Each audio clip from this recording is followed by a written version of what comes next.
Ayan guys, for today's video magluluto tayo ng native na tinola. Ayan, native na tinola.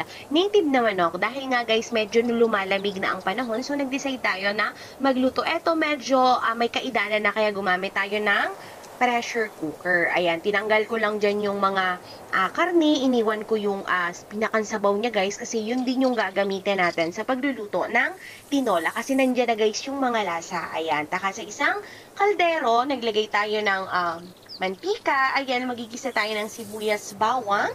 Ayan, napakasarap nito guys. Talagang favorite ko pag tinola native na manok. Sobrang lasa. Alam na alam to ng mga taga-probinsya talaga. Ayan, tsaka naglagay tayo ng luya. Syempre, hindi yan mawawala sa ating tinola. Kasi yan guys yung nagbibigay ng anghang, pampatanggal ng lansa and everything. Syempre, dahil nasa probinsya nga tayo, gagamit tayo ng papaya instead of sayote. Ayan, kasi guys, mas malasa, mas masarap. Mas matagal nga lang lumambot, pero guys, mas masarap po pag papaya ang ihahalo natin sa ating tinola. At nilagay ko na rin ang ating hinango kanina na karne ng ating manok, native na manok, and yung ating pinaglagaan sa ating pressure cooker. Ayan, para magmekos-mekos sila, magsama-sama na. Alam nyo guys, kung naririnig nyo habang nagbo-voice over ako ay nagkikidlat-kidlat kasi talagang maulan na siya guys. Ayan, and nilagay na din po natin yung dugo. Yan talaga guys yung favorite part ko. Ewan ko, siguro sa iba hindi to kinakain, pero guys, favorite ko talaga yung dugo ng native na manok. And maglalagay na tayo ng ating sili para pampakiks.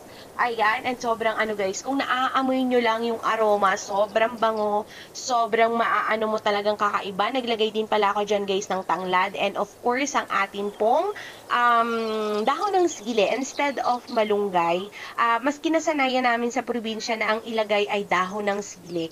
Ayan, mas malasa siya, and kakaiba talaga yung, ewan ko, dito sa amin sa Marinduque, mas prepare talaga namin is dahon ng sili. So, na yun na nga guys. At tapos na po ang ating native na tinola. Kain po tayo. Maraming salamat guys sa panonood. Bye!